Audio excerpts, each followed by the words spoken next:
Corona মহামারীতে মৃতদের আত্মার মাগফিরাত কামনায় কুটিবিরা ইসলামী রেনেসাঁ সংঘের উদ্যোগে তাফসীরুল কুরআন মাহফিলের অধ্যকার সম্মানিত সভাপতি,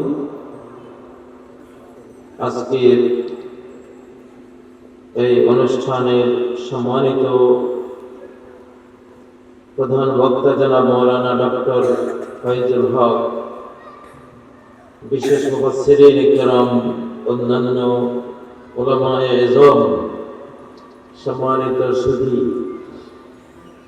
আল্লাহ তাবারাকা ওয়া তাআলার দিকে মুতাওয়াজ্জিহ হচ্ছি,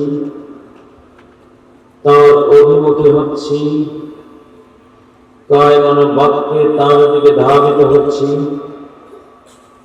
যার দিকে ধাবিত হওয়ার নাম ইসলাম।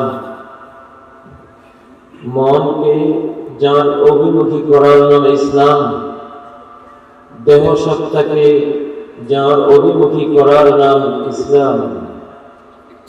বালা মান আসলামা ওয়াজহাহু ইলাল্লাহ, অবশ্যই কেন নয়, ওই ব্যক্তি যে সফল হবে যে নিজের ইচ্ছা, অভিলাষ, মনের চাওয়া পাওয়াকে, তার দেহ সত্তাকে, চেহারাকে আল্লাহর দিকে ফিরিয়েছে, আল্লাহর অভিমুখী করেছে। দোলকে ভোলকে সবারে ছাড়িয়া তোমারি চরণে পড়ি লুটাইয়া, তোমারি সকাশে যাচ্ছি হে শপথি, তোমারি করুণা কামি। দুলোকে ভোলকে সবারে ছাড়িয়া, কুল জাহানের সকলকে ছেড়ে আল্লাহর চরণে আমরা লুটাই পড়ি। এই হলো আমাদের দ্বীন, এই হলো আমাদের ইসলাম। আপনারা রাজি আছেন না? সব কিছুকে বর্জন করে কার অভিমুখী হব? জোরে বলেন, কার অভিমুখী? আল্লাহর অভিমুখী হব। বিশেষ করে যে শিরোনাম দিয়েছেন, করোনা মহামারীতে মৃতদের আত্মার মাগফিরাত, মৃতদের মাগফিরাত কামনা। আত্মার মাগফিরাত, শুধু আত্মার মাগফিরাত হলে হবে না, মৃতদের দেহ আত্মার মাগফিরাত দুইটাই লাগে। আমাদের বাংলাদেশে এটি একটি ভুল প্রচলন আছে যে অমুক ভাইয়ের আত্মার মাগফিরাত কামনা, আত্মার মাগফিরাত কামনা, এইটুকু ঠিক আছে, কিন্তু আরেকটা বাদ পড়ে গেছে, দেহেরও মাগফিরাত কামনা করতে হবে। মানুষ শুধু আত্মার নাম নয়, মানুষ শুধু দেহেরও নাম নয়, মানুষ দেহ আর আত্মা সমন্বিত অস্তিত্বের নাম।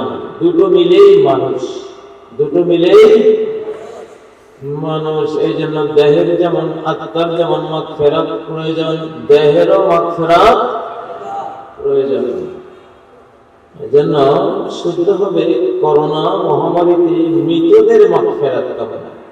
মৃতদের আত্মার মাগফিরাত বললে আংশিক হয়ে যায়।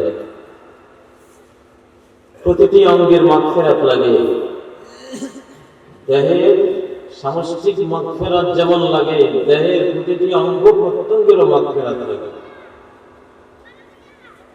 এর দলিল হলো নাসাঈর একটি হাদিস, আরো অজস্র হাদিস রয়েছে।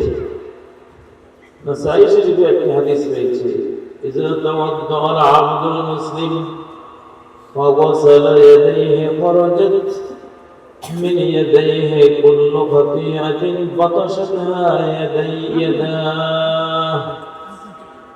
কোন মুসলিম যখন ওযু করে, দুহাত ধৌত করে, তার হাত থেকে এমন সকল পাপ বেরিয়ে যায়, ক্ষমা হয়ে যায়, যে পাপগুলো সে হাত দিয়ে সংগঠিত করেছে। হাত থেকেও গুনাহ খাতাগুলো ঝরে যেতে হবে।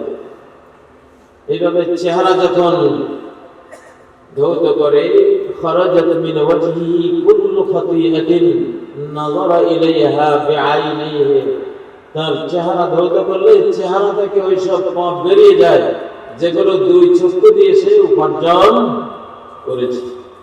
বর্তমান জামানায় তো চোখের পাপ সবচেয়ে বেশি। চোখ আর কান এই দুটোর মহাপাপ গোটা বিশ্বকে সায়লাভ করে দিয়েছে। একজন সাহাবী, তার হাতে একটা ফোঁড়া উঠেছিল, তিনি যন্ত্রণা সইতে না পেরে তীর দিয়ে ফোঁড়াটা আঘাত করে এটাকে গলিয়ে দিয়েছিলেন। ব্লিডিং হয়ে তিনি মৃত্যুবরণ করেন। তো এটা এক ধরনের আত্মহত্যা হয়েছে। সেই সাহাবীকে আরেকজন সাহাবী তুফাইল ইবনে আমর রাদিয়াল্লাহু আনহু স্বপ্ন দেখলেন। জিজ্ঞাসা করলেন, আল্লাহ আপনার সাথে কি ধরনের আচরণ করেছেন? তিনি বললেন, গাফারা লি বিহিজরাতি ইলা নবিয়্যিহি সাল্লাল্লাহু আলাইহি ওয়াসাল্লাম, আমি যেহেতু তার নবীর দিকে হিজরত করে এসেছি, দেশ ত্যাগ করে এসেছি, সেজন্য আল্লাহ আমাকে ক্ষমা করে দিয়েছে। কিন্তু সাহাবী স্বপ্নে দেখলেন তার হাত ব্যান্ডেজ করা, যেখানে সে তীর দিয়ে গুঁতো মেরেছিল ওটা ব্যান্ডেজ করা। সাহাবী প্রশ্ন করলেন, তোমার হাতের এই অবস্থা কেন? এটা এখনো কি আক্রান্ত?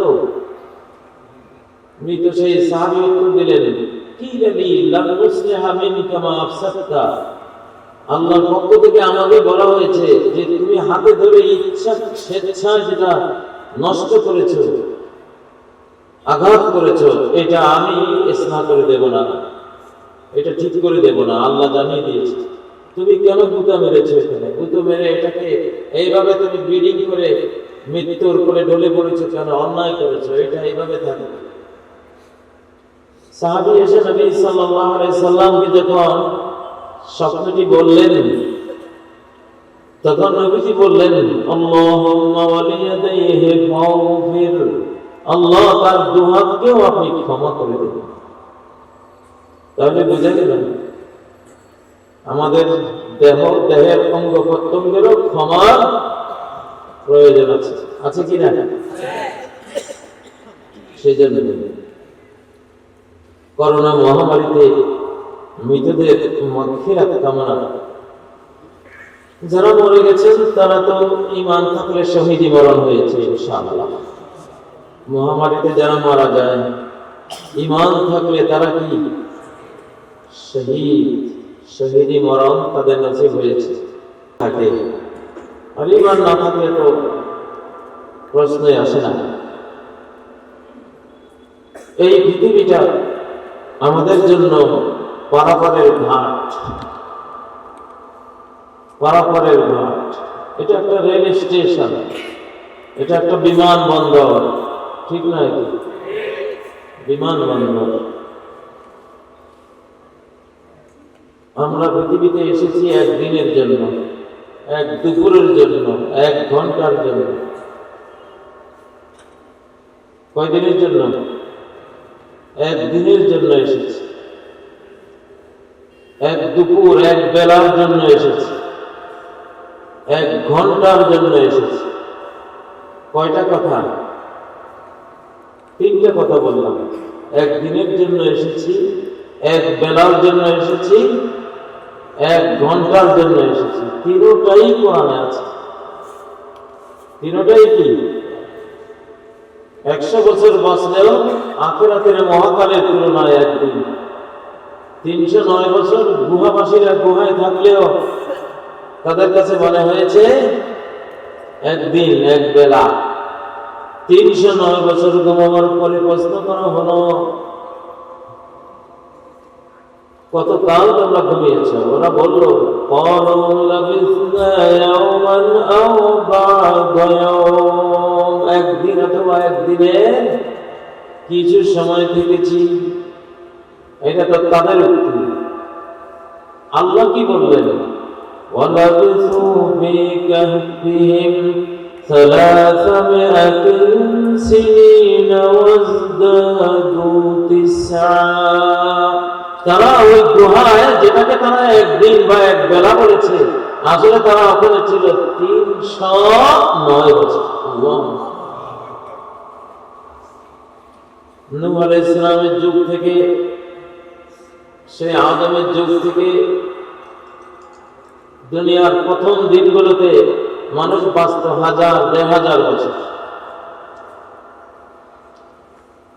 হাসরের দিন প্রশ্ন করা হবে, ক্বালা কাম লাবিসতুম ফিল আরদি আদাদা সিনিন, বছরের সংখ্যায় কত বছর পৃথিবীতে ছিলে? এই 1000-1500 বছর বাঁচনেওয়ালা মানুষগুলো উত্তর দেবেন। কি উত্তর দেবেন? কোরআনের মুখে শুনুন, ক্বালু লাবিসনা ইয়াওমান আও বা'দা ইয়াওম, তারা বলবে আমরা পৃথিবীতে ছিলাম একদিন অথবা এক বেলা। একদিন অথবা কি এক বেলা। আচ্ছা, সূরা আন-নাজিআতের শেষ আয়াতে কি বলেছেন? লাম ইয়ালবাসু ইল্লা আশিয়াতান আও দুহাহা, তাদের মনে হবে তারা পৃথিবীতে এক বিকেল অথবা এক সকাল ছিল। আমরা আপনারা পৃথিবীতে কি ছিলাম? এক বিকেল অথবা এক সকাল।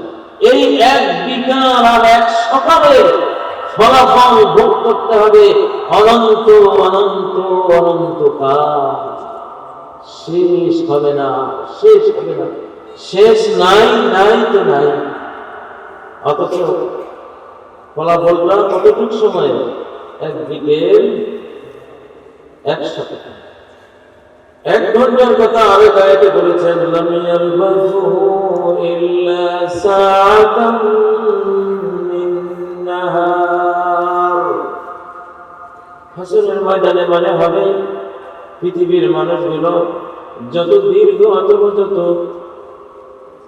ক্ষুদ্র হায়াতি প্রাপ্ত হোক না কেন, তারা পৃথিবীতে ছিল সাআতাম মিন নাহার, দিনের 1 ঘন্টা মতো। কতটুকু? কত বড় পাগলের পাগল, কত বড় আহাম্মকের আহাম্মক, কত বড় নাদানের নাদান ওই মানুষগুলো, যারা এই 1 ঘন্টার জন্য অনন্তকালের জাহান্নাম, অসীম কাল যার কোনো শেষ নেই।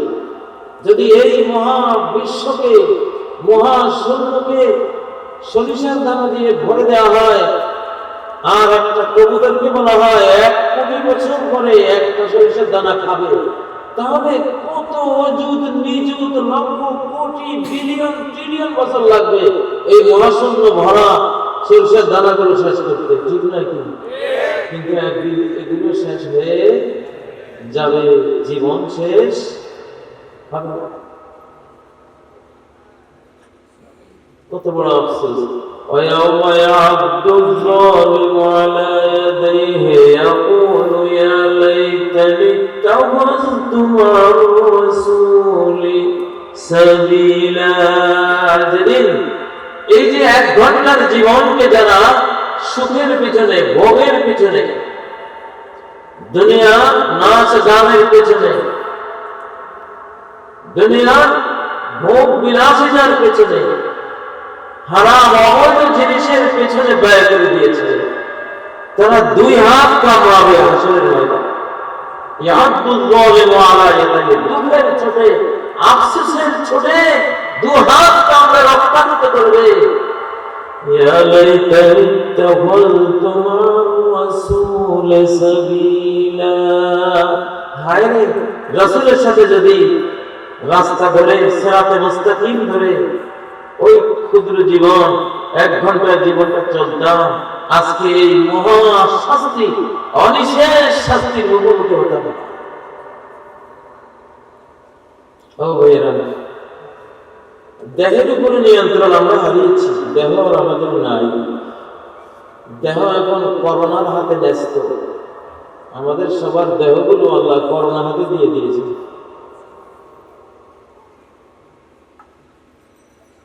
কাকে কখন মারবে ফয়সালা হয়ে আছে। ভূমিকম্পের হাতে আমরা বন্দী, করোনার হাতে বন্দী। করোনায় দেখলাম যার অর্থ সম্পদ যত বেশি, যাদের অর্থ সম্পদ যত বেশি, করোনারা যেন বাছাই করে করে ওদেরকে দেয়। ধনীদের মহামারী, বড় লোকদের মহামারী, বড় বড় নেতাদের মহামারী, ঠিক নয় কি? মিলিয়নিয়র, বিলিয়নিয়রদের, ট্রিলিয়নিয়রদের মহামারী। এই মহামারীর হানা চলছে গরিব দেশগুলোতে নয়, বেশিরভাগ বিশ্বের বড় বড় ফার্স্ট ওয়ার্ল্ডের দাবিদার যারা, অর্থের মদমৎসর্যে আত্মহারা হয়ে যারা নিজেদেরকে ফার্স্ট ওয়ার্ল্ডের দাবি করেছে, ইউরোপ, আমেরিকা, সেই বড় লোকরাই করোনায় বেশি মারা যাচ্ছে।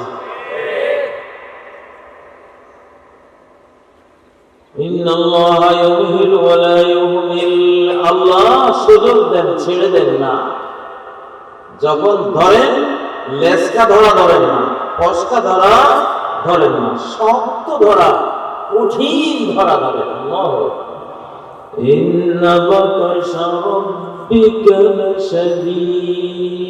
তোমার যিনি রব, যিনি দুষ্টের দমন, শিষ্টের পালন করেন, তার একটা শাস্তি আছে, গভর্নমেন্ট পানিশমেন্ট আছে, এটার নাম বাপস, কঠিন ধরা। সে কঠিনটা লাশাদিদ, অবশ্যই মারাত্মক কারণের কঠিন। চোখের পলকে নাই করে দিতে পারে, ঠিক নাই? ওমা আমরুনা ইল্লা ওয়াহিদাতুন কালামহিম বিল বাসর। আমার নির্দেশ চোখের পলকের মতো, একটা মাত্র নির্দেশ। আজকে আপনাদের এখানে আসতে আসতে বর্তমান মহাবিশ্বের বিজ্ঞানীদের একটা গবেষণা দেখলাম, যে মহাবিশ্বের সমস্ত কিছুর অবকাঠামো, স্ট্রাকচার, তাকে কোন আকার, কোন আকৃতি আল্লাহ দিবেন, কোন রূপে মানুষ সৃষ্টি করবেন, কোন রূপে ফেরেশতা তৈরি করবেন, কোন রূপে সূর্য তৈরি হবে, কোন রূপে কোন গ্যালাক্সি, কোন তারকা, সুপারনোভা স্টার তৈরি হবে, এই মহাবিশ্বের বিলিয়ন ট্রিলিয়ন মাখলুকাতের সবার স্ট্রাকচার, কাঠামো, ছবি চোখের পলকে অল্প সময়ের মধ্যে এক পলকে সৃষ্টিকর্তা তৈরি করে দিচ্ছে। এক পলকে কুল মাখলুকাতের অবকাঠামো, স্ট্রাকচার, ছবি চোরক সেকেন্ডের কোটি ভাগের কম সময়ে তৈরি হয়ে গেছে। আর মানুষ তো গাড়ি একটা মডেল বানায়, কিন্তু 10 বছর 20 বছর দেওয়া, ঠিক না? তাও কত ভুল। ট্রেন যখন আবিষ্কার করে, আজকে ট্রেনের দিকে তাকালে আর তখনকার ট্রেনের দিকে তাকালে হাসা ছাড়া আর উপায় না। হাসি পায়, কি বানিয়েছে আর কেমনে চালিয়েছে। কিন্তু আল্লাহর মডেল প্রথম ছবি চূড়ান্ত হয় না, এটাকে আর মোটিভেশন করার দরকার। সেই ক্ষমতাধর আল্লাহ তাআলা ইচ্ছা করলে চোখের পলকে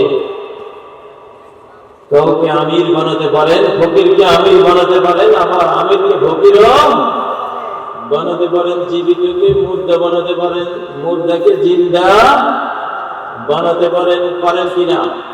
পারেন কিনা? ও ভাইরা,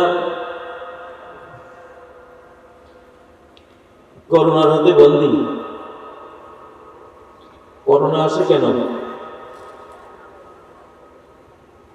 কি বলতে পারবেন? সোজা সাপটা কথা, মহামারী কেন আসে? পাপের ফল। কোন পাপ? কিছু কিছু পাপ, এক একটা পাপ এক এক ধরনের বিপর্যয় নিয়ে আসে। এক এক পাপের শাস্তি এক এক রকম আছে।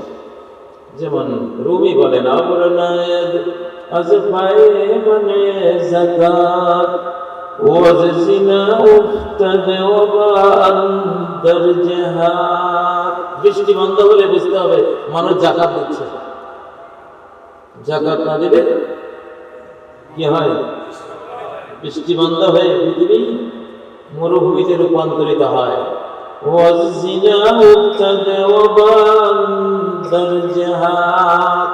আর জিনার কারণে বিশ্বের চতুর্দিকে ওয়াবা মহামারী ছড়িয়ে পড়ে। কিসের কারণে?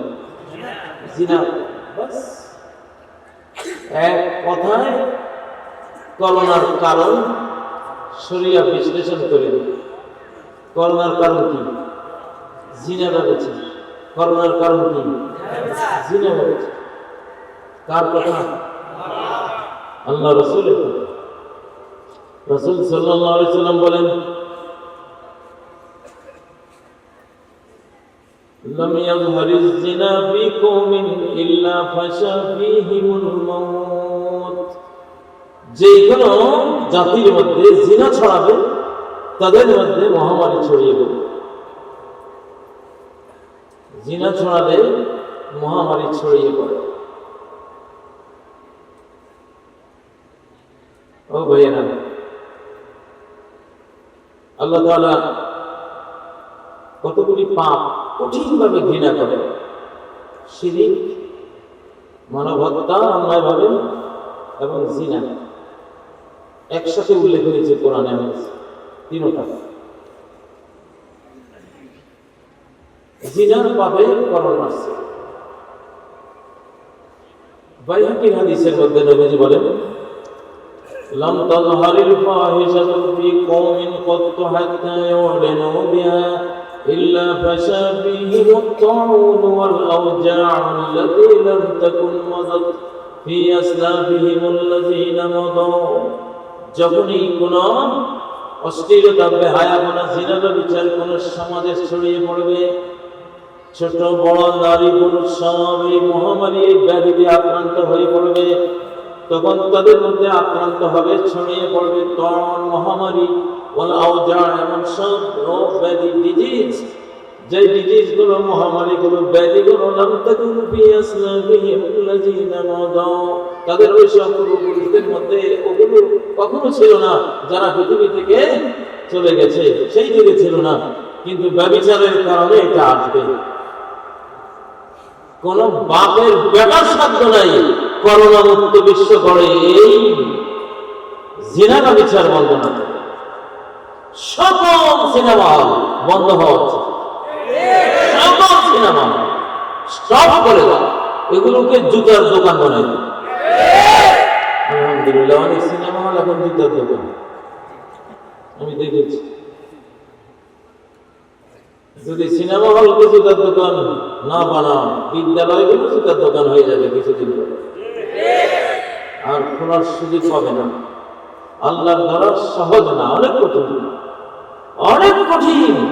জাতির পর জাতি ধুলোয় মিশিয়ে দিয়েছেন। কিসের কারণে? পাপের কারণে। কিসের কারণে? বিশ্বের যে কোনো ধ্বংসপ্রাপ্ত জাতিকে প্রত্নতত্ত্ববিদরা যখন খনন করে বের করে, সেখানে পাওয়া যায় মূর্তি আর উলঙ্গ নারীর ছবি, ব্যভিচারের দৃশ্য। অর্থাৎ যুগের সাক্ষী থেকে গেছে যে এই দুটাই এদের ধ্বংসের মূল কারণ। ও ভাইয়েরা, মানুষ পৃথিবীতে নর আর নারী এসছে, ঠিক না? আমি গতকালও বলেছি এক মাহফিলে, আজকেও বলি, আল্লাহ তাআলা পুরুষকে সৃষ্টি করেছেন সরাসরি মাটি থেকে, সরাসরি মাটি। ইন্নাল্লাহা ক্বাবাদা ক্বাবদাতান মিন জামিইল আরদ, সারা পৃথিবী থেকে এক মুঠি মাটি আল্লাহ দিয়েছেন, সেটা দিয়ে আদম পুরুষটাকে সৃষ্টি করেছেন। এই জন্য আদমের সম্পর্ক হবে মাটির পৃথিবীর সাথে। মাটির পৃথিবী থেকে আদম তৈরি হয়েছে। মাটির পৃথিবীর যত দালান কোঠা বানানো আদম জাতের দায়িত্ব, পুরুষ জাতের দায়িত্ব। মাটির পৃথিবীতে যত রোড ঘাট তৈরি হবে, এটা আদম জাত, পুরুষ জাতের দায়িত্ব। মাটির পৃথিবীতে যত ফল ফসল ফলানো হবে, এই সব চাকরি বাকরি, কৃষি, ব্যবসা বাণিজ্য, দেশ বিদেশ ঘোরাফেরা করা, কর্ষণ করা, সমস্ত দায়িত্ব কার? পুরুষের, যেহেতু পুরুষ মাটি থেকে সরাসরি তৈরি হয়েছে।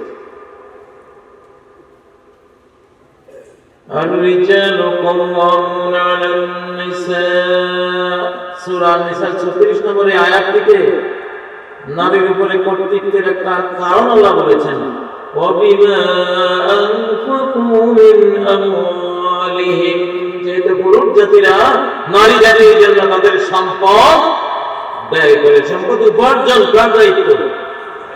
কার দায়িত্ব? পুরুষের দায়িত্ব। পুরুষ সরাসরি মাটির তৈরি, এই জন্য মাটির বিশ্বকে কর্ষণ করে, রোমন্থন করে, বিচরণ করে যা কিছু করতে হবে সবগুলো তারা করবে। মহিলা মাটি থেকে সৃষ্টি হয়নি যে তুমি তাকে মাটির পৃথিবীর চাকরি বাকরি, ব্যবসা বাণিজ্য, রাস্তা বানানো, বিল্ডিং বানানো, ট্রাক চালানো, ফসল ফলানো, গাছ লাগানো, এইসব কাজে লাগাবা যে ও তো ওই মাটি থেকে সৃষ্টি হয়নি, তুমি তাকে ওই কাজে লাগাবো কেন? এটা অন্যায় তোমার। তুমি নির্বোধ, মূর্খ, গন্ড মূর্খ, ননসেন্স, কোনো আইডিয়াই নাই তোমার, মানুষ সম্বন্ধে কিছু জানো না। আল্লাহ কি বলেছেন? নারী তৈরি করেছেন কোত্থেকে? ওয়াখালাকা মিনহা যাওজাহা, আদমের ভেতর থেকে তার স্ত্রী হাওয়াকে তৈরি করেছে। নারী জাতি এসেছে পুরুষের ভেতর থেকে। কোত্থেকে? পুরুষের ভিতর থেকে এসেছে। পুরুষের যে চামড়ার নিচে গোস্ত আছে, গোস্তের নিচে হাড্ডি, বাঁকা হাড্ডি, এই হাড্ডি থেকে আল্লাহ তাআলা নারী জাতি সৃষ্টি করেছে। অর্থাৎ প্রথম নারী যিনি হাওয়া, তাকে সৃষ্টি করেছে। ফাইলুল হাকিম লা ইয়াখলু আনিল হিকমা, মহাজ্ঞানীর কোনো কাজই কোনো না কোনো হিকমত থেকে খালি হয় না। কেন হাওয়াকে মাটি থেকে বানানো নাই? আদমকে খোলা মাটি থেকে বানিয়েছেন, এজন্য আদমের বোরকা লাগে না। মাটির পৃথিবী কি দুনিয়াটা পুরোটাই কি বোরকা করা? মাটিতে দেখা যায় বাইরের জিনিস, খোলা জিনিস। সে খোলা জিনিস থেকে তৈরি হয়েছে, থাকবে খোলা, তার বোরকা লাগবে না। আর হাওয়া তৈরি হয়েছে বোরকার ভিতর থেকে। চামড়ার নিচে গোস্ত, মাংস, তার নিচে ওরা হাঁটে, ঠিক না? কারো বুকের এই পাঁচের হাড্ডিগুলি জীবনে দেখেছেন? শুকিয়ে গেলে বোঝা যায় যে হাড্ডি আছে, কিন্তু দেখা তো যায় না। শুকালেও পর্দার ভিতরে থাকে। এইখান থেকে হাওয়াকে বানিয়েছেন। কারণটা কি? যে হাওয়া পর্দার ভিতর থেকে তৈরি হয়েছে, তাকে পর্দা বৃতাই রাখতে হবে। হাওয়া মানুষ থেকে, আদম থেকে তৈরি হয়েছে, সে আদমকে নিয়ে ব্যস্ত থাকে। সে মাটির পৃথিবী নিয়ে তার কোনো কাজ নেই, তার কাজ হলো আদম কেন্দ্রিক, কারণ আদমের ভিতর থেকে আসছে। যে যেখান থেকে আসছে সেটা নিয়ে ব্যস্ত থাকে, ঠিক নয়? পুরুষ পাঠারা তোমরা এসেছো মাটির পৃথিবী থেকে, পৃথিবী নিয়ে ব্যস্ত থাকে। কিন্তু মহিলা যা আসছে আদমের ভিতর থেকে, সে আদম নিয়ে ব্যস্ত থাকে, পুরুষ নিয়ে ব্যস্ত থাকবে। পুরুষের মন রক্ষা হয় তার ডিউটি। সে পুরুষের মনের বডিগার্ড, পুরুষের মনের পাহারাদার, মন রক্ষা তার দায়িত্ব, ঠিক নয়? আল্লাহ তাআলা নারীকে ডান পাঁজরের হাড্ডি থেকে বানান নাই। কেন বানান নাই? কারণ ডান দিকে মনটা নাই, ডান দিকে হৃদয়টা নাই, হার্টটা নাই, জানটা ডান দিকে নাই। জানটা কোথায়? হার্টটা কোথায়?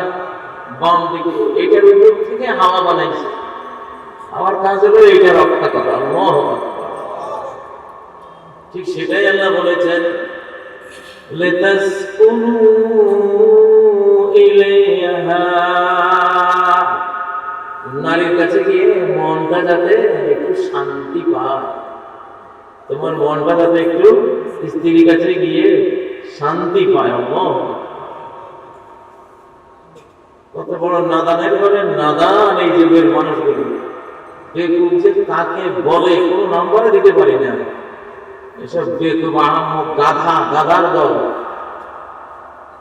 গাধার দল মহিলাগুলি দিয়ে চাকরি করায়, মহিলাগুলি দিয়ে বিদেশ করায়, রাস্তার মাটি কাটায়, ইট ভাঙ্গায়, পাথর ভাঙ্গায়, পিছের কাজ করায়। সি সি সি, তোদের মরি গাইলে, তোরা মরে গেলে দুনিয়াটা পাথর দিতে হবে। খবিশের জাত, খবিশগুলি মা জাতিটাকে শেষ করে দিয়া আগামী প্রজন্মকে ধ্বংস করে দিয়েছে। মা জাতিকে এইভাবে অসুস্থকর এই সমস্ত নাপাক পরিবেশে ঠেলে দিয়ে আগামী প্রজন্মকে অটিস্টিক, হাবা গোবা, নরমাল, পাগল ছাগল কি না বানিয়েছে, ঠিক নাকি? আল্লাহ কি বলতেছেন?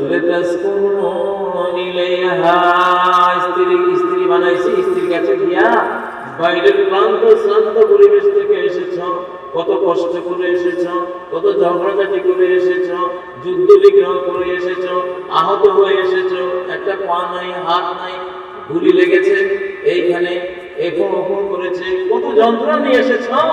স্ত্রীদের কাছে আসলে এসে নার্সিং করে, যত্ন করে, স্নেহ মায়া দিয়ে তোমার বেদনাটা সলভ করে দেবে, ঠিক না? কি একটা জীবন হইল। স্বামীও বাইরে গেছে যুদ্ধ করতে বা চাকরি করতে, বউটাও গেছে রাস্তায় মাটি কেটে, বিকেল বেলায় দোনোটা করে, কে এখানে শান্তি দেয়? দুইটাই ক্লান্ত, দুইটাই পোয়াইতে আছে, করে কোকড়া নেই, কপাল বড়া বলে বলি। এই যুগের মতো এরকম স্বর্ণ ছাড়া আকল নাই, কোন স্বামী পৃথিবীর কোন যুগে মনে হয় দেখি পাগল কোথাকার। একজন আছে রাত 10টা, একজন আছে রাত 12টা, দুজনের কোমর ব্যথা, হাঁটুর ব্যথা, সারা শরীর ব্যথা, সারাদিন বসতে বসতে কাজ করতে করতে দুটার একটা বসতে, কে কার বেতন করে। কালকে শুনলাম একখানে ওয়াজ করতে গিয়ে কি যেমন আইলো, এখন তো ডিভোর্স নিয়ে মেয়েরা গৌরব করে, দিয়েছি শেষ করে দিয়েছি, দিয়েছি শেষ করে ডিভোর্স, ডিভোর্স করে এখন আনন্দ পায়। আরো আসতেছে গজব সামনে, করোনা আরো আরো আরো আরো মোটিফাইড হয়ে আরো বেশি, বুঝলেন না? আরো সংস্করণ আনবে। মহিলা বানাইছে মনের প্রহরী, পুরুষরা কয় না এই মন ভাঙ্গা আর মসজিদ ভাঙ্গা সমান।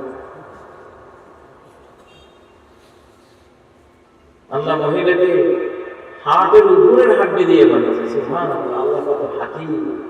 তাহলে হার্টের প্রহরী, সেই জন্য সবচেয়ে সতী নারীদের সংজ্ঞায় প্রথম যেটা আসছে নবী বলেছেন, ইজা নাযারা ইলাইহা সারাতহু, সবচেয়ে সতী জান্নাতি নারী তো সেই স্বামী যার দিকে তাকালে আনন্দে মনটা শিহরিত হয়ে ওঠে। এতটা নিজেকে সাজিয়ে গুছিয়ে রূপসী বানিয়ে নিজেকে এতটা নয়নাভিরাম, হ্যাঁ, অনেকটা সৌন্দর্য মণ্ডিত করে রাখে, স্বামী দেখলে তার ভেতরে সব দুঃখ বেদনা গুছে আনন্দের শিহরণ জাগে। তোর নিরানন্দ বুকে, আনন্দহীন বুকে আনন্দের তরঙ্গ থেকে ওঠে। আল্লাহ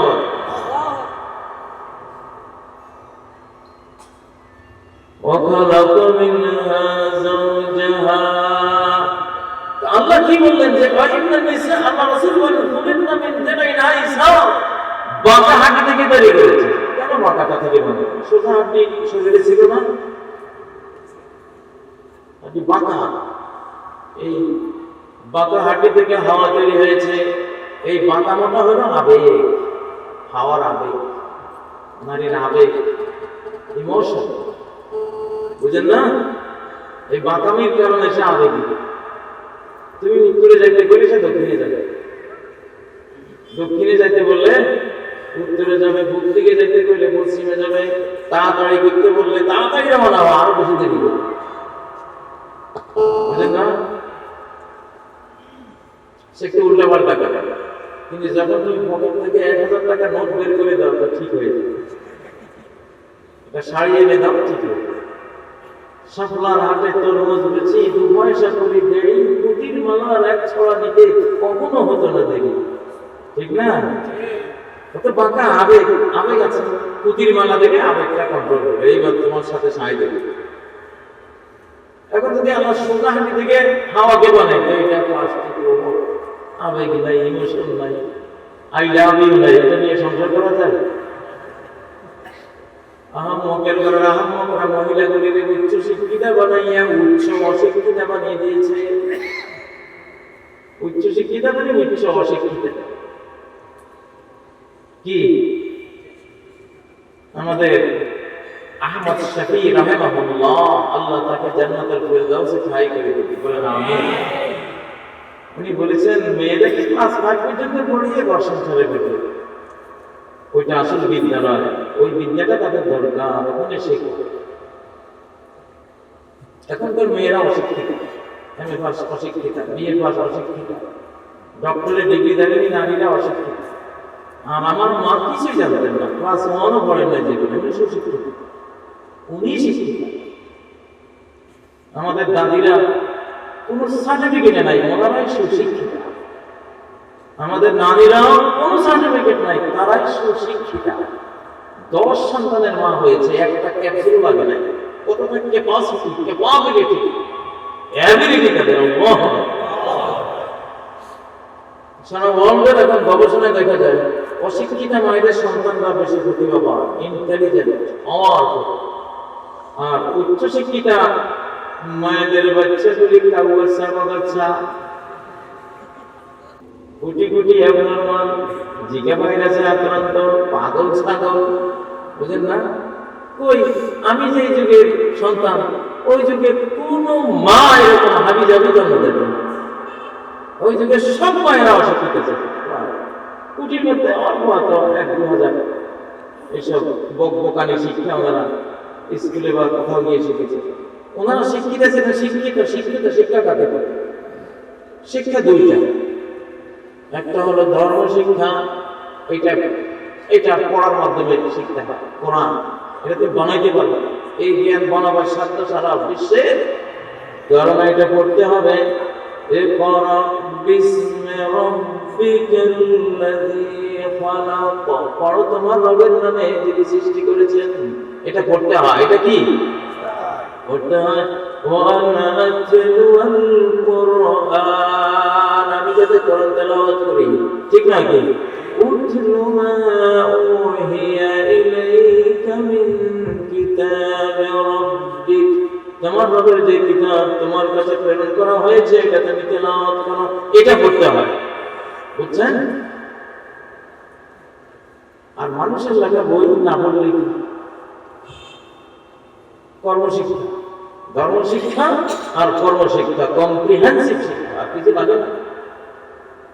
আমি তো কয়েকটা মাহফিলে বলেছি, গুগলের একটা সার্চ ইঞ্জিনের প্রিন্সিপাল অফিসার বাংলাদেশের 13 বছরের একটা শেষ, 2 কোটি টাকা বেতন। ওরা বলে কিসের ডিগ্রি? ফালতু কোথা পাখির মতো বক বক করে হাট্টিমা টিমটি বই ডিগ্রি দিলে এটা এমএ পাস করে কিছুই জানে না, এটা রিক্সাও চালাতে জানে না, ঠিক নয় কি? এমএ পাস করলে কি বিদ্যাটা হয়?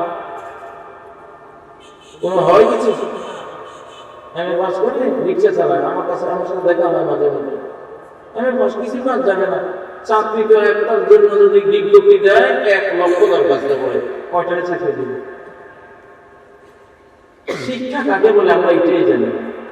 আমরা মানে বক বক বক বক করাকে শিক্ষা মনে করেছি। খালি বই পড়া, খামাখা বই পড়ে ব্রেনের সেলগুলোকে ধ্বংস করে দিয়েছে। দুনিয়াতে একটা ব্যাধি এখন শুরু হয়েছে, ডিসলেক্সিয়া। ব্যাধির নাম ডিসলেক্সিয়া। এটা হলো আইডেন্টিফাইং সাউন্ডস, লেটার্স এন্ড ওয়ার্ডস। এক ধরনের শিশু, লক্ষ লক্ষ শিশু পৃথিবীতে জন্ম হচ্ছে, এরা কোনো সাউন্ড, আওয়াজ ক্যাচ করতে পারে না, ধরতে পারে না ঠিক মতো, কোনো লেটার্স, কোনো বর্ণমালা ঠিক মতো উচ্চারণ করতে পারে না, একটা শব্দ বললে শব্দ ধরতে পারে না, ডি বললে বি পড়ে, টি বললে টি কয়, টি কইলে ডি কয়, বুঝেন না? সাউন্ড বুঝে না, ওয়ার্ডস বুঝে না, লেটার্স বুঝে না। এই রোগ সারা ওয়ার্ল্ডে ছড়িয়ে পড়েছে, এটার নাম ডিসলেক্সিয়া। এবং এই রোগটা হচ্ছে ওই সব মায়েদের যারা তথাকথিত বর্তমান শিক্ষায় উচ্চ শিক্ষিত। গবেষণা করে দেখা গেছে মূর্খ মায়েদের, অর্থাৎ যারা এইসব বকবকানি শিক্ষা, বেহুদা কর্মহীন শিক্ষা, অকেজ বেকার তৈরির এইসব শিক্ষায় ব্রেন যারা নষ্ট করে নাই, ওই মায়েদের সন্তানদের কারো এই রোগ নয়।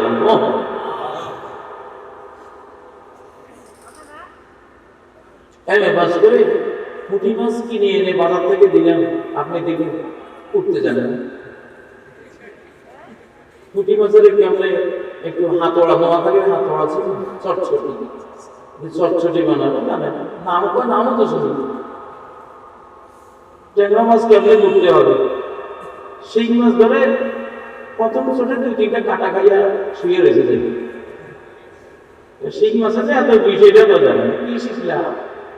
শিক্ষা হলো শিং মাছ কেমনে কাটতে হবে, এটা একটা শিক্ষা। এটা যে জানছে সে শিক্ষিত মা। লাউর সাথে কোন মাছ চলবে, কুমড়ার সাথে কোনটা চলবে, ঠিক নাকি?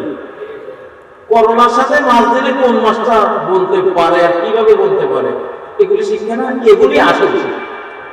এগুলো কি? এগুলি আসল শিক্ষা। আমাদের মায়েরা এসব শিক্ষা শিক্ষিত ছিলেন। একটা শিশু পালতে আমার মা বলতেন, একটা শিশু পালা মানে হলো 30টা পুকুর খনন করা। একটা শিশুকে কই, আমরা তো 10 ভাই বোন, 10টাই ইনশাআল্লাহ পালোয়ান তারকা। মামাদেরকে দেখেছি 7 মামা 3 খেলা সব স্টার। চাচা চাচা দেখেছি 10 জন, ওরা 10 ভাই সবাই সেরকম। একটাও অটিস্টিক নেই, নরমাল নাই, হাওয়া গোবা নাই, জিগা বেড়েছে আক্রান্ত নাই, সবগুলো সুঠাম।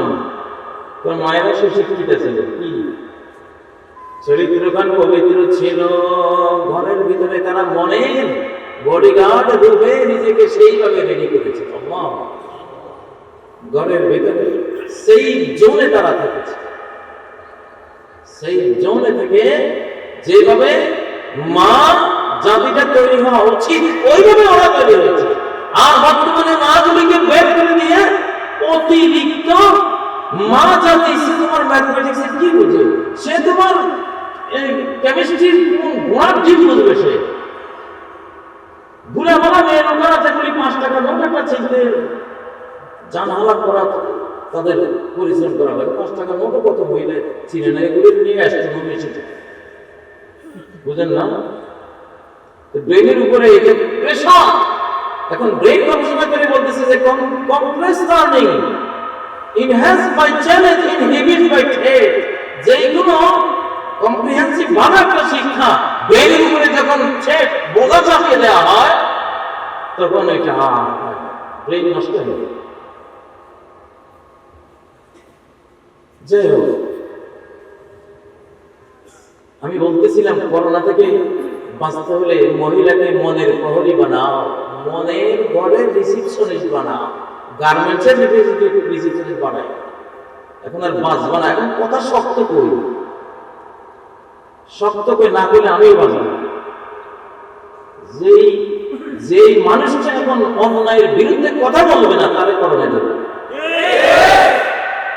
এই সংস্করণে না ধরলে পরেরটা দেবে, পরেরটা না ধরলে পরেরটা দেবে, সেটাও না ধরলে ভূমিকম্প দেবে, বাঁচতে হবে। করোনা হলো মেল টু ফিমেল অপরাধের শাস্তি। করোনা হলো তখনকার শাস্তি যখন পুরুষরা নারীর সাথে অন্যায় ভাবে স্বামী স্ত্রী না হয়ে প্রেমিক প্রেমিকা হয়ে মন্দ সম্পর্ক গড়ে। মেল টু ফিমেল অপরাধ, এইটার শাস্তি হলো মহামারী।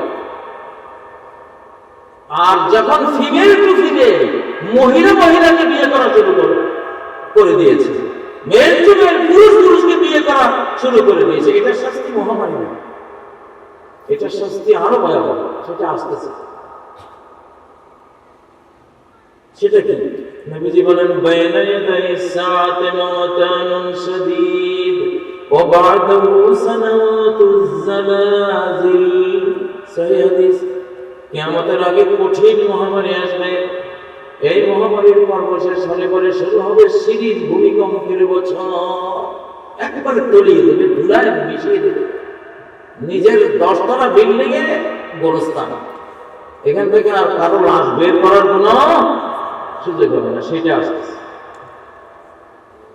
করোনার মৃত্যুতে, করোনা মহামারীতে মৃত্যুদের মাগফিরাত কামনা।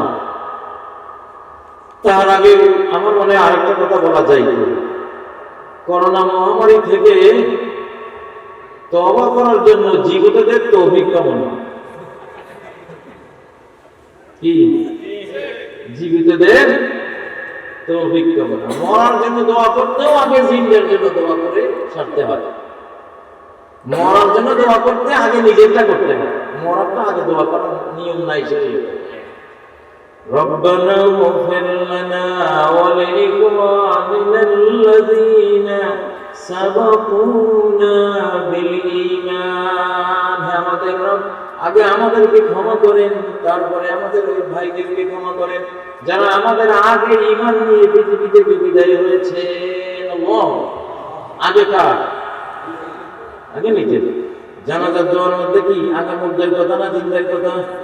আল্লাহুম্মা গফির লিহাইয়িনা ওয়া মাইয়িতিনা। আল্লাহ আগে আমরা যারা জীবিত আছি তাদেরকে মাফ করেন, তারপরে মৃতদেরকে মাফ করেন। সুবহানাল্লাহ। তাহলে করোনা মহামারীতে মৃতদের মাগফিরাত কামনা, তার আগে করোনা মহামারীতে পাপাচার থেকে, জিনা ব্যভিচার থেকে তৌফিক কামনা, জীবিতদের তৌফিক কামনা এবং মৃতদের মাগফিরাত কামনার জন্য আজকের এই তাফসীরুল কোরআন মাহফিল। প্রস্তাবটা কেমন হয়? তাহলে কি হ্যাঁ জয়যুক্ত হয়েছে? হ্যাঁ জয়যুক্ত হয়েছে। হাত তোলেন দেখি। মাশাআল্লাহ। হাত নামান। আমি রূহের আয়াতটা পড়েছি, ওয়ায়াসআলুনাকা আনির রূহ। তারা তোমাকে রূহ সম্বন্ধে জিজ্ঞাসা করছে। রূহের আয়াতটা কেন আজকে বললাম? দেহ তো গেছে, যে কথা হচ্ছে এটা নিয়ে আর আশা নাই, বুঝলেন না? যে হারাম আমরা খেয়েছি, উম্মতে মুহাম্মাদিয়ার একটা রাষ্ট্র, শতকরা 90টা ব্যাংক হারামের ব্যাংক। শতকরা 90টা ব্যাংক কিসের ব্যাংক? হারামের ব্যাংক। শতকরা 90টা ব্যাংকের রিজিকগুলি এইরকম। শতকরা 90টা ব্যাংকের লেনদেনগুলো এতটা খারাপ, এতটা ভয়ঙ্কর, অভিশপ্ত, নষ্ট, ভ্রষ্ট, এতটা অপরাধ, যে অপরাধের ভিতরে লুকিয়ে আছে 72টা অপরাধ, মহাপাপ, যার একেবারে ছোট্টটা হলো আপন মায়ের সাথে জিনের সাথে। আল্লাহ, ছোটটা যদি এতটা খারাপ হয়, বড়গুলি হায় ও ভাইয়েরা। মাওলানা জালালউদ্দিন রুমি রাহিমাহুল্লাহ ক্লাসে পড়াচ্ছেন। বড় মুহাদ্দিস, মুদাররিস, ফকিহ ছিলেন জালালউদ্দিন রুমি রাহিমাহুল্লাহ। শামসুদ্দিন তাবরিজি রাহিমাহুল্লাহ ওনার আধ্যাত্মিক উস্তাদ।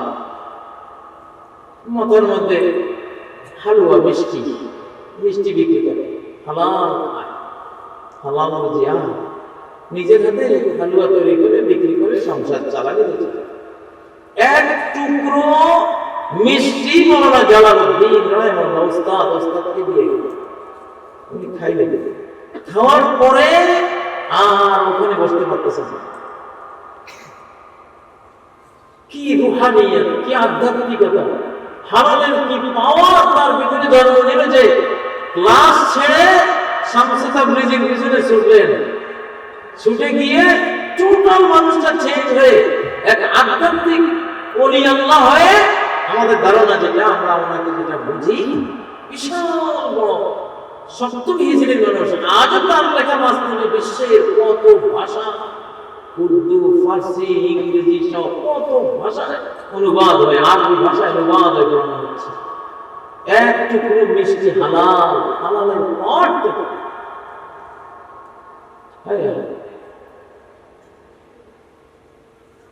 মে ফজায়েদ নূর আজল কসবে হালাল। হালাল খেলেই ভিতরে ঈমানের নূর জ্বলে ওঠে।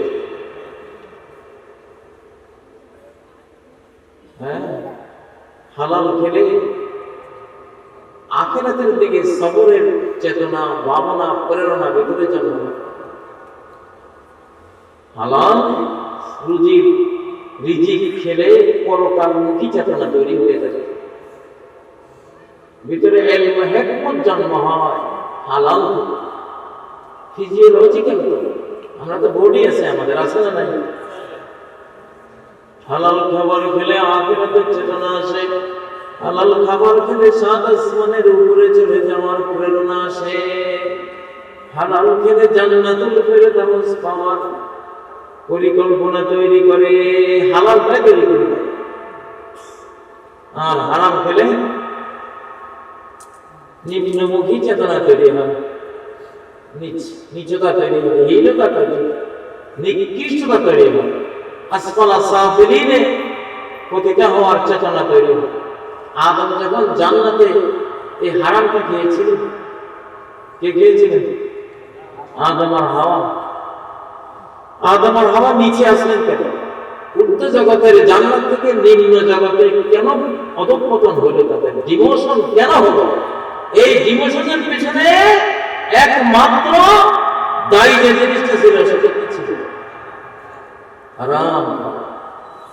ওয়ালা তাকরাবা হাযিহিশ শাজারা ফাতাকুনা মিনাজ যালিমিন। এই গাছের কাছে যদি যাও জালিমদের অন্তর্ভুক্ত হয়ে যাবে, পাপাচারীদের অন্তর্ভুক্ত হয়ে যাবে, ক্রিমিনালদের অন্তর্ভুক্ত হয়ে যাবে। হারাম খাওয়ার পরে কেন জুলুম আর বাকি থাকবে না, কেন ক্রাইম বাকি থাকবে না, কেন অপরাধ বাকি থাকবে না, যেটা তোমার দ্বারা সংঘটিত হবে। হারাম খেলে দুনিয়াদার হয়ে যাবে, মরতে মন চাইবে না। নিখিলের এত এত সময় এত হাসি গান ছাড়িয়া মরিতে নাহি চাহে কবুর মন প্রাণ। দুনিয়াটা কি সাতার মাথার দুনিয়া, 1 ঘন্টার দুনিয়া, করে মরতে মন চায় না। হারাম খাইছে, কি খাইছে? হারাম খাইছে। হারাম করে স্লোগান, খাওয়া দাওয়া ভর্তি করো দুনিয়াটা। আদম আর হাওয়ায় হারাম খেয়ে উপরের দিকে গেছে না নিচের দিকে আছে? আপনারা হারাম খেলে কোন দিকে যাবেন? উপরে। কোন দিকে?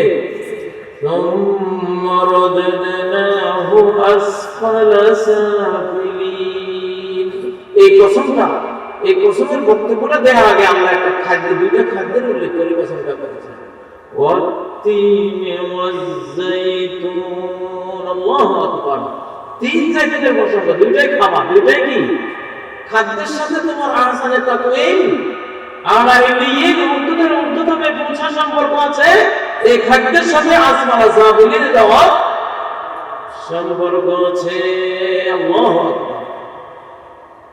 জালালউদ্দিন রুমি ফকি মুদাররিস, মাদ্রাসার মুদাররিস, গোটা মুসলিম জাহানের হাজার সাত শতাব্দী আধ্যাত্মিক জগতের স্থান হয়ে গেছে এক টুকরা হালাল মিষ্টি খেয়ে।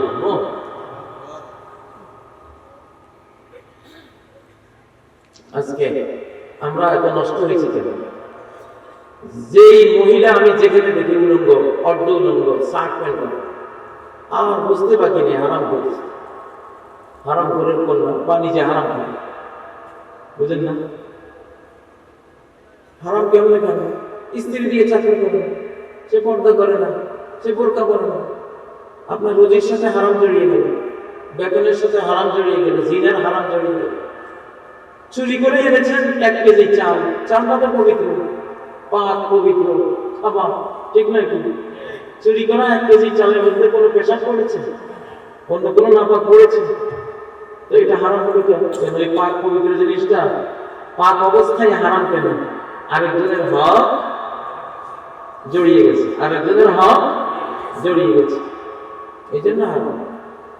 এখন মহিলাকে বিদেশে পাঠিয়ে দিয়েছে, জিনা করেছে, জিনার পরিবেশে চলে গেছে, পর্দা নাই, হিজাব নাই, বেহিজাব, বেআবরু, বেনিকাব, বেবোরকা বানিয়ে পাঠিয়ে দিয়েছো তুমি ওখানে, যেখানে হজ ফরজ, হজ বাতিল হয়ে যায়, হজ ফরজ লাগে না যদি তার মাহরাম পুরুষ, আপন পুরুষ, বাবা, ভাই, চাচাতো ভাই, চাচা, জ্যাঠা, তারপরে তার মামা, তার ভাতিজা, তার স্বামী ইত্যাদি আপন পুরুষকে যদি নিতে না পারে, তার হজ ফরজ ক্যান্সেল হয়ে যায়, ঠিক নাকি? সারা বিশ্ব আজকে বেহায়াপনা, উলঙ্গপনায় ভরে গেছে। কিসের কারণে? হারাম খাবার কারণে। কিসের কারণে? আদম আর হাওয়া হারাম খেয়েই তো পোশাকটা পড়ে গেছে নাকি?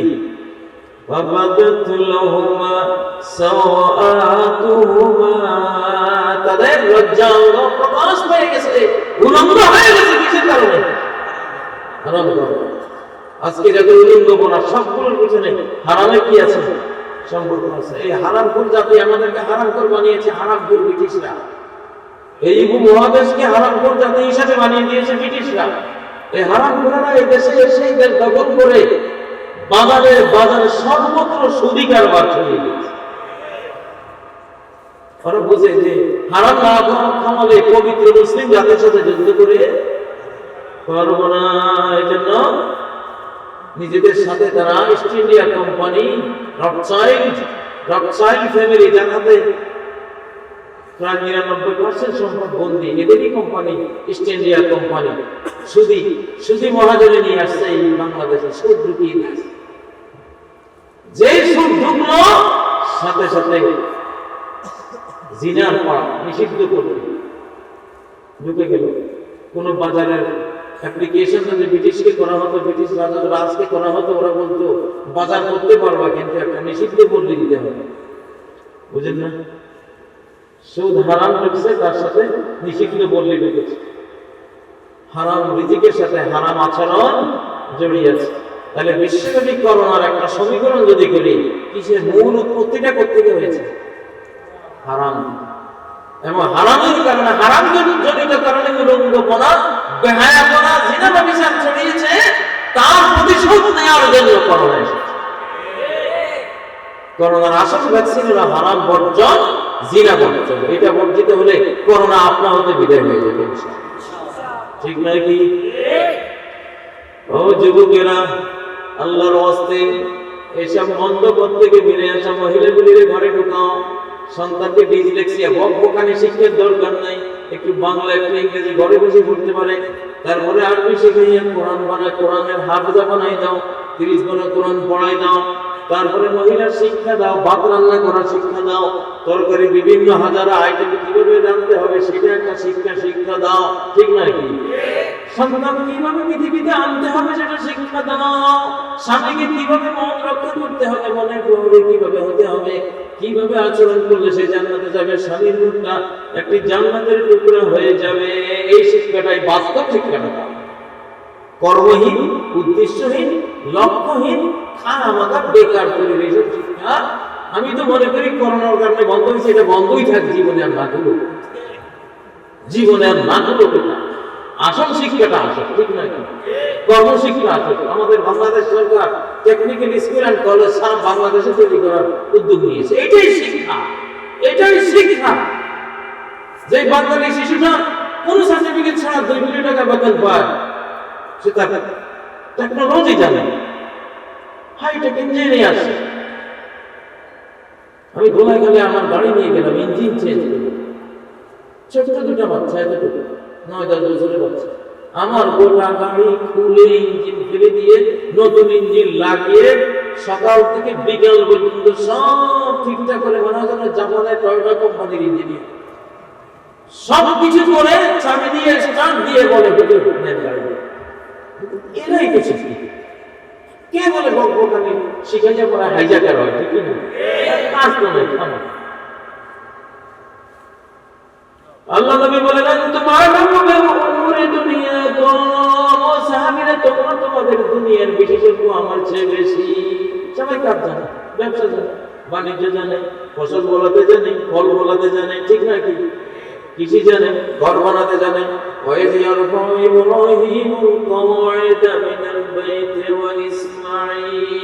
তারপর আর্কিটেক্ট কে ছিলেন? ইব্রাহিম আলাইহিস সালাম। আর মিস্ত্রি কে ছিলেন? ইসমাঈল আলাইহিস সালাম। শিক্ষিত। ঠিক না কি? ওয়াল্লামনাহু সুনআতা লাবুসিল লাকুম। দাউদকে আমি শিক্ষা দিয়েছি তোমাদের জন্য লোহার বর্ম তৈরি করার শিক্ষা। এটা শিক্ষা না? দুনিয়ার জন্য টেকনিক্যাল শিক্ষা দরকার। হাঁটছি বা চিমটি পড়ে কোনো লাভ নেই। ঠিক না বেঠি?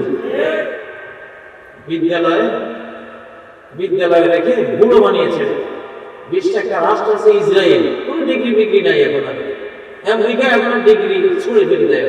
কিসের ডিগ্রি তুমি ভর্তি হও, করতে পারলে বড় 70 বছর বয়সে সরকারি চাকরি দেবে যদি যোগ্যতা দাও। ওরা বলে টেকনিক্যাল শিখে, ক্রিয়েটিভ শিখে। বাংলাদেশের শিক্ষা এসেছে সৃজনশীল পদ্ধতি নামে, কিন্তু এখনো সৃজনশীলের আগামাথা কিছু হয়নি।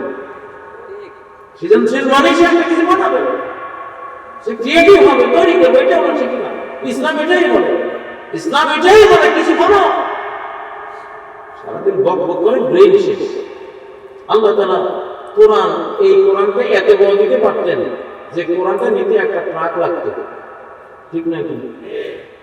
আল্লাহ এই ব্রেনটাও জানেন, আর এই ব্রেনটাকে কতটুকু বড় বই দিলে এই ব্রেনটা সব এনার্জি খুঁজে ফেলবে না, বরং তার কর্ম করার পর্যাপ্ত এনার্জি অবশিষ্ট থেকে যাবে পড়ার পরে।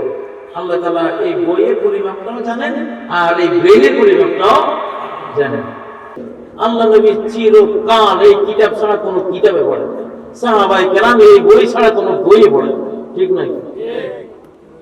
এই জন্য ব্রেন সবল ছিল, সতেজ ছিল, গোটা বিশ্বকে তারা জয় করেছে, গোটা বিশ্বকে এমন ভাবে শাসন করে গেছে, আজ তারা আদর্শ, সকল ক্ষেত্রে তারা আদর্শ, ঠিক নয় কি? ও ভাইরা, তো রূহের কথা বলতেছিলাম। ওয়াসআলুনাকা আনির রূহ, আপনার ভিতরে রূহ আছে না নাই? রূহ সম্বন্ধে কারা একটু কোনদিন একটু চিন্তা ভাবনা করেছিলেন? হাত তোলেন দেখি। যে আমার জীবনের সবকিছুর মূল হলো আমার রূহটা। এই রূহটাই তো আমি, আসল আমি। এটা চলে গেলে আমি মরা লাশ, ঠিক না? এটা চলে গেলে আমার কোনো মূল্য নাই। এই জিনিসটা নিয়ে ভেবেছেন কারা কারা? একটা হাত তোলেন। একজন, এই না আন্দাজে হাত তোলো না, কিন্তু খুব অল্পই দেখো। মানব বডি আছে, আর এই বডির ভিতরে কি আছে? রূহ আছে।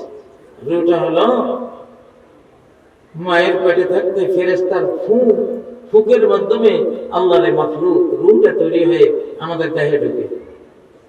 ওয়ানাফাখতু ফীহি মির রূহি, আমি আমার রূহটা আদমের মধ্যে ফুঁকে দিয়েছি। এই রূহটা মাটির দেহে মিশে গেলে এর নাম হয় নফস। কি নফস? আকাশের পানি নারিকেল গাছের ভিতরে ঢুকে নারিকেলের ডাবের ভিতরে চলে গেলে আকাশের সেই পানির নাম ডাবের ভিতরে চলে গেলে নাম হয় কি? ডাবের পানি। তখন আর এটাকে শুধু পানি বলা যায় না। আকাশের পবিত্র পানি মাটিতে পড়ার পরে আর পুইশার নাকি গেন্ডারি যেটাই বলেন, এটার ভিতরে ঢুকলে এটার নাম কি হয়? আখের রস, ঠিক না? খেজুর গাছের ভিতরে ঢুকে যখন কলসিতে পড়ে এটার নাম কি হয়? খেজুরের রস। তো রূহটা ওই পানির মতোই। এই রূহটা ফেরেশতার ফুর মাধ্যমে মাটির পিঞ্জরা খাঁচার ভিতরে ঢোকার পরে মাটির গুণাগুণ কিছু নেওয়ার পরে এটা যে মিক্সচার হয়েছে, এই মিক্সচারটার নাম হলো কি? নফস। একই জিনিস, রূহ যেটা নফস সেটা, কিন্তু দেহের ভিতরে ঢুকে দেহের কিছু রং গুণ সে ধারণ করার কারণে নাম হয়ে গেছে কি? নফস। আল্লাহ তাআলা 11 কসম করে কোরআনে একটা সূরা নাযিল করেছেন। কয়টা কসম? 11 কসম করে বলেছেন নাফসিন ওয়া মা সাওয়াহা। এই কসম চন্দ্রের, সূর্যের, আকাশের, মাটির, এইভাবে 11টা মহা সৃষ্টির কসম করে আল্লাহ বলেছেন কদ আফলাহা মান যাক্কাহা। ওই ব্যক্তি সাকসেসফুল যে নফসকে, রূহকে পিউরিফিকেশন করেছে, পরিমার্জিত করেছে, পরিষ্কার পরিচ্ছন্ন রেখেছে, পাপাচারে এটাকে কলঙ্কিত করে দেয়নি, দুনিয়ার পাপের আলকাতরা দিয়ে কালো করে দেয়নি, এটাকে কলঙ্কিত করে দেয়নি। যেই পরিষ্কার রূহটা, সুবাসিত রূহটা সেটাকে সেরকম রেখেছে, সে সাকসেসফুল হয়ে গেছে। মৃত্যুর পরে আপনার রূহটা যখন ফেরেশতারা নিয়ে যাবে, কে নিয়ে যাবে? ফেরেশতারা যখন নিয়ে যাবে তখন যদি ইমানদারের রূহ হয়, প্রথম আকাশে নিলে পরে গোটা আকাশের চতুর্দিকে এমন সুবাস ছড়াবে, আল্লাহর বিলিয়ন ট্রিলিয়ন ফেরেশতারা ঘ্রাণ নীতি নিতে জিজ্ঞাসা করবে, কিসের এই সুঘ্রাণ, কিসের সুঘ্রাণ? বলা হবে ওই বাংলাদেশের আব্দুল্লাহর রূহটা আসতেছে, তার সুবাস। আল্লাহু আকবার। আত্মার একটা ঘ্রাণ আছে, রূহের একটা ঘ্রাণ আছে, ঘ্রাণ নেয়ার ক্ষমতা আছে। রূহের ব্যাপারটা বুঝেন। আজকের আইফোন, আইপ্যাড, অত্যাধুনিক যেসব প্রযুক্তি, আপনার আইফোনে স্ক্রিনে, অ্যান্ড্রয়েড সেটের স্ক্রিনে চীনে আপনার ছেলে মেয়ে পড়ে, এখানে বসে দেখতেছেন না? কথা বলতেছেন না? এর চেয়েও কোটি কোটি গুণ পাওয়ারফুল একটা আইফোন, অ্যান্ড্রয়েড সেট আপনার রূহটা। হায় রে, আজকের যুগে এই রূহের কোনো আলোচনায় নাই, পাত্তাই নাই, গবেষণায় নাই। এমন বস্তুবাদী, এমন বস্তুবাদী, বস্তু ছাড়া এর বাইরে যাওয়ার আমাদের কোনো অবসরে নাই। টেলিভিশন খুললে শুধু বস্তুর বিবরণ, মোটা চালের দাম এত, চিকন চালের দাম এত, টমেটো এত দাম, গোলালুর এই মূল্য, ঠিক নয় কি? গোলালু খাওয়ার জন্য হয়েছে দুনিয়াতে না? রূহের খবর না, দেহের সেবা বহু হয়েছে। রূহ আর নফসকে একটু পরিষ্কার করো, পরিচ্ছন্ন করো। ও ভাইরা, এই রূহ আর এই নফসটা, এটা আল্লাহ ওয়ালা, এটা ফেরেশতা। আমাদের ভিতরে একটা ফেরেশতা থাকে। কি থাকে? একজন জিবরাইল থাকে, একজন মালাক থাকে। এটা ফেরেশতা, পবিত্র। এটা সবসময় আল্লাহমুখী হয়। কার মুখী হয়? আল্লাহমুখী হয়। ওযু করে ঘুমালে এটা আকাশ পেরিয়ে আল্লাহর আরশের ওখানে গিয়ে সিজদা বানাতে হয়। আল্লাহু আকবার। আমরা যখন আকাশে থাকি তখন মায়ের সাথে দেখা, মরে যাওয়া মায়ের সাথে, চলে যাওয়া বাবার সাথে, দাদার সাথে দেখা হয়, কত আত্মীয়ের সাথে দেখা হয়। তখন আমরা বলি স্বপ্নে মাকে দেখলাম, বাবাকে দেখলাম। স্বপ্ন যেগুলি সত্য হয়, এগুলি ফি মালাকুতিস সামাওয়াত, মানে যখন আত্মাটা আরশের ওখানে চলে গেছে, আকাশে চলে গেছে, সেখানে তো সবাই আছে, আছে কি না? ও ভাইরা, এই আত্মাটা এত পরিষ্কার, এত বড় অ্যান্ড্রয়েড সেট, এটার আলোর সামনে লক্ষ কোটি মাইলও কিছু না। হযরত ওমর একদিন খুতবা দিচ্ছেন মদিনার মসজিদে দাঁড়িয়ে। মদিনা থেকে হাজার হাজার কিলোমিটার দূরে ইরাকে তার এক সৈন্যবাহিনী যুদ্ধ করতেছে। তো দুই পাহাড়ের মাঝ দিয়ে যখন সৈন্যবাহিনী যাচ্ছে, হঠাৎ খুতবা অবস্থায় ওমর দেখতেছে যে ওই তার সৈন্যদের পিছন থেকেও আক্রমণের জন্য খ্রিস্টানরা আসতেছে, সামনে থেকেও আরেক দল ঘেরাও করে আসতেছে। ইরাকে যারা যুদ্ধরত, ইরাকের ভূমিতে থেকে তারা দেখে না, হাজার হাজার কিলোমিটার দূর থেকে ওমর দেখতে পাচ্ছে, খুতবা দিচ্ছে। খুতবা দেওয়ার সময় চিৎকার করে উঠল, ইয়া সারিয়াতুল জাবাল, ও সারিয়া সেনাপতি, পাহাড়ে উঠে যাও। দুই পায়ের মাঝখান দিয়ে আর হেঁটো না, পিছন থেকে আসতেছে, সামনে থেকে আসতেছে, শেষ হয়ে যাওয়া, পাহাড়ে উঠে যাও। সাহাবীরা ওনাকে ধরলেন যে আপনি খুতবার ভিতরে এটা কি বললেন? হযরত ওমর বলেন, ইন্নী ওয়াল্লাহি মা লাম আমলিক যালিক, আল্লাহর কসম, আমার এই কথাটা আমি আউট অফ কন্ট্রোল হয়ে বলেছি, আমি জানি না আমি আমার অবস্থা কি হয়েছে। রাআইতুহুম ইউকাতিলুনা বাইনাল জাবালাইন, খুতবা অবস্থা আমি দেখতেছি আমার সৈন্যবাহিনী ইরাকে যুদ্ধ করতেছে দুই পাহাড়ের মাঝখানে। ইউতাউনা মিন খালফিহিম ওয়া মিন বাইনি আইদিহিম, পিছন থেকে আক্রমণ আসতেছে, সামনে থেকে আসতেছে, আমি এখানে দাঁড়িয়ে দেখতেছি। আমার কি সহ্য হয়? আমার সেনাবাহিনী মেরে ফেলবে। আমি আর পালাম আমলাক, নিজেকে ধরে রাখতে পারলাম না, চিৎকার করে বললাম, ইয়া সারিয়াতুল জাবাল। আল্লাহু আকবার। সাহাবায়ে কেরাম, আপনারা মনে করেন আমরা প্রযুক্তির যুগের মানুষ, কত কিছু দেখেছি। আপনারা দুনিয়াতে বসে নবীর সামনে বসে জান্নাত দেখে ফেলবেন। হযরত হানজালা রাদিয়াল্লাহু আনহু বলেন, ইয়া রাসূলুল্লাহ, বুখারীর হাদিস, ইয়া রাসূলুল্লাহ, হে আল্লাহর রাসূল, আমরা যখন আপনার সামনে থাকি, যে কুননা ইনদাক যাক্কারতানা বিন-নারি ওয়াল জান্নাতি কাআন্না রাইআইন, আপনি যখন জান্নাত আর জাহান্নামের ওয়াজ করেন, আপনার সামনে বসে যেন চোখ দিয়ে সব দেখে ফেলতেছি। আল্লাহ আল্লাহ আকবার। আলী বলতেন, জান্নাতে যাওয়ার পরে আমার নতুন কোনো এলেম তৈরি হবে না, আসবে না, আমি আগে সব দেখে ফেলছি। রূহ, মানুষের আত্মার পাওয়া, সারা বিশ্বের সকল প্রযুক্তি একসাথে করলো এর সমান। আমি আশ্চর্য হই, হতবাক হই। আগের যুগের যে আত্মার সাধকেরা, যাদেরকে আমরা সুফি বলি, আল্লাহওয়ালা দরবেশ বলি, সাহাবায়ে কেরামরা, এদের এক এক ঘটনা এরকম বর্ণিত আছে, এখনকার প্রযুক্তি এর দ্বারে কাছে যেতে পারে। এরা মহাবিশ্ব সম্পর্কে এইরকম আইডিয়া দেয় যেন সবকিছু চাক্ষুষ দেখে ফেলছে। আসলে মানুষের এই ক্ষমতা আছে। এই রূহটা চায় আল্লাহর জিকির। কি চায়? আলা বিযিকরিল্লাহি তাতমাইন্নুল কুলুব। জেনে রাখো, আল্লাহর স্মরণে কেবল আত্মাগুলো শান্তিপ্রাপ্ত হয়। কি হয়? শান্তিপ্রাপ্ত হয়।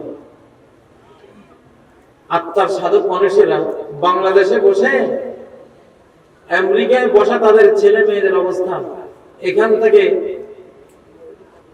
ভিজিবল করতে পারে, হয়ে যেতে পারে। এরকম এমন বিস্ময়কর ঘটনা আমার সাথে চলা কিছু মানুষের আমি দেখি, আমি জানি, এই যুগেও আছে। তো এই রূহটা যখন ফেরেশতারা নিয়ে যাবে, যদি পাক পবিত্র রূহ হয়, হালাল খানেওয়ালা মানুষের রূহ হয়, সুবাসে জগৎ মাতোয়ারা করে দেবে। ইউসুফ আলাইহিস সালামের বাবা ইয়াকুব আলাইহিস সালাম ফিলিস্তিনে বসে মিশরে থাকা ইউসুফের ঘ্রাণ পেয়েছে। তার জামার ঘ্রাণ না, জামার কথা আয়াতে নাই, ইউসুফের ঘ্রাণ পেয়েছে। ইউসুফের আত্মার ঘ্রাণ ইয়াকুব আলাইহিস সালামের আত্মা সেটা পেয়েছে। ইন্নী লাআজিদু রিহা ইউসুফ লাউলা আন তুফান্নিদুন, আমি অবশ্যই আমার ইউসুফের ঘ্রাণ পাচ্ছি। তোরা আমারে পাগল বলিস না। ইউসুফের জামার ঘ্রাণ তো বলেন না, ইউসুফের ঘ্রাণ। আমার হাদিসে আত্মার কথা আছে, তাসাম্মু কাতাসাম্মিল খাইর, রূহগুলি মহাশূন্যে একত্রিত হলে একটা আরেকটার ঘ্রাণ নেয়, ঘোড়া যেমন একটা একটা ঘ্রাণ নেয়, ঘ্রাণ দিয়ে বুঝে যে তার সাথে কার মিলবে। যাই হোক, আমাদের রূহগুলি সাধনা করা উচিত কোরআন তেলাওয়াত দিয়ে, সালাত দিয়ে, ইবাদত বন্দেগী দিয়ে, তওবা ইস্তিগফার দিয়ে। কাফেরের রূহ, বেঈমান মুনাফিকের রূহ এমন দুর্গন্ধ, কোন কাফেরের আত্মা যখন ফেরেশতারা কবজ করে, রূহটা যখন হস্তগত করে, এর দুর্গন্ধে গোটা মহাকাশ ছেয়ে যায়। ফেরেশতারা অস্থির হয়ে জিজ্ঞাসা করে, এমন পচা দুর্গন্ধ কিসে? বলা হয়, ও কাফের মুনাফিক বেঈমান মারা গেছে, তার আত্মা রূহের দুর্গন্ধ। নাউযুবিল্লাহি মিন যালিক। এই মহামারীর এই সময় দেহ রক্ষা করতে পারবেন কিনা? ধনীরাই পাচ্ছে না, বড় বড় নেতারাই পাচ্ছে না, ডক্টরাই পাচ্ছে না, পুলিশেও মারা যাচ্ছে। ঠিক না? এই দেহের আশা বেশি করেন না, দেহ মারা যায়, কিন্তু আমি যে জিনিসের কথা বললাম, রোগ, এটার কোনো মরণ নাই, এটা অমর। এটা এক জায়গা থেকে আরেক জায়গায় যায়, কিন্তু মরে না, ক্ষয়প্রাপ্ত হয় না। এখন মরণশীলকে বাদ দেন, মরণশীলকে নিয়ে আর বেশি ঝামেলা করার দরকার নাই। অমরটাকে আঁকড়ে ধরেন, অমরটাকে চিকিৎসা করেন। একে যদি ভালো বানাইতে পারেন, সুভাষিত সুরভিত বানাইতে পারেন, তাহলে ইনশাআল্লাহ সাকসেসফুল হয়ে যাবেন। আল্লাহ তৌফিক দান করুন।